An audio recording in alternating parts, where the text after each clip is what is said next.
Le Canada s'est rangé 58e. Canada was 58th out of 63 countries in terms of reducing greenhouse gas emissions. They have missed every target when it comes to reducing these emissions, but they continue with the same strategy. In fact, they want to triple their strategy by tripling the carbon tax, even when that means Canadians are having trouble paying their bills to heat their houses. When will they realize that this isn't the way to fight climate change? The Honourable Minister of the Environment. Thank you, Mr. Speaker. Canada has one of the most detailed plans when it comes to fighting climate change, and we will hit our targets to reduce greenhouse gas emissions by 2030. We also need to make sure that life is affordable for Canadians, and we have made investments to ensure that that happens. The Honourable Leader of the Opposition. Plan in the world, why are they ranked 58th out of 63 in terms of performance on that plan?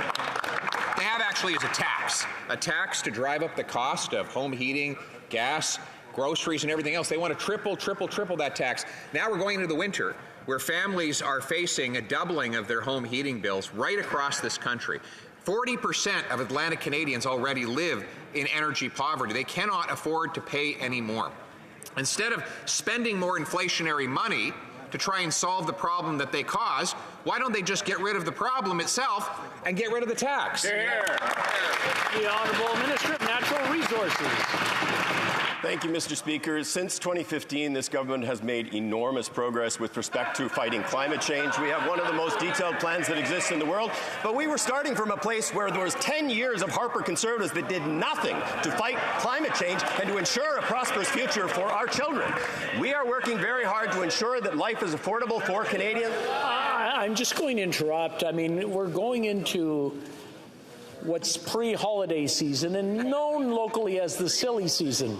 So I'm going to ask everybody to just take a deep breath and not shout out. I don't want to have to come down hard at Christmas and offer people coals. So please, no shouting or yelling. Et nous avons pas la traduction. And we don't have translation? I'd appreciate it if you didn't heckle the speaker.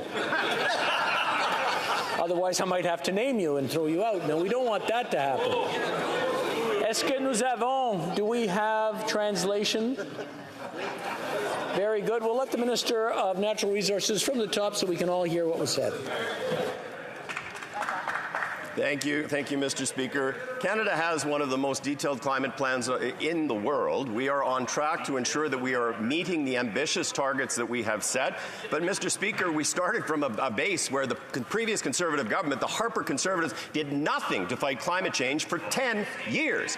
We are very much committed, and we will achieve those targets. We will do so in a manner that is affordable for Canadians. 8 out of 10 Canadian families get more money back when they pay a price on pollution. It should not be free to pollute in this country, and we are certainly making investments like the announcement we made this morning of $250 million for heat pumps to ensure that we are actually moving forward in a manner that is affordable and fights climate change.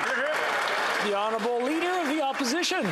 By using technology and not taxes, the previous Conservative government actually presided over the only government that actually reduced greenhouse gases in Canadian history. While the economy grew. And now we have a government that has missed every single greenhouse gas reduction target that it has set, even as its carbon tax has gone up. And now they want to hit people with a tax just as home heating bills are expected to double. And their consolation prize is that sometime down the road, you might be able to get a heat pump when the winter is over, if you're lucky. Mr. Speaker, why don't they just get rid of the real problem, which is the tax? The Honourable Minister. I find the phrase that the honourable member uses, technology, not taxes, quite ironic for somebody who has actually spent his entire political career being paid by the taxpayer. I would note that as somebody who actually spent 20 years in the clean technology sector, that Technology in and of itself is not a climate plan. It is part of a climate plan. It requires regulation. It requires putting a price on pollution. It requires investment in ensuring that life is affordable. Fighting climate change can generate prosperity, but only if you actually understand what you are doing. The Honourable Leader of the Opposition. Which he clearly doesn't by virtue of the results. The results are higher emissions. They've missed their targets every single year. And now, with Atlantic Canadians, 40% of them living in energy poverty, rural Canadians facing a doubling of their home heating bills. Some families will be paying $5,000 and up just to keep the heat on. They want to go ahead and triple the tax. Why won't they get rid of the tax so that Canadians can keep the heat on and pay their bills? The Honourable Minister for Veterans Affairs. Mr. Speaker, we had a prime example in Prince Edward Island. What will happen if we don't continue to address climate change? We have massive destruction, winds over 200 kilometers an hour, destroyed our wharves, destroyed over half our softwood forests. We have to continue to make sure that we address the climate change. That's what our government has been doing and will continue to do, Mr. Speaker. The Honourable Leader of the Opposition.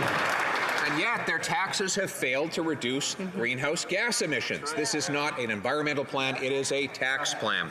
And now, having driven up the cost of home heating, they say that if you wait until the end of winter, you might be able to get a rebate for a heat pump if you are among the tiny minority of people in this country who will qualify for this program. So the tax the government imposed caused the problems, and now they say they have a government program to solve the problem.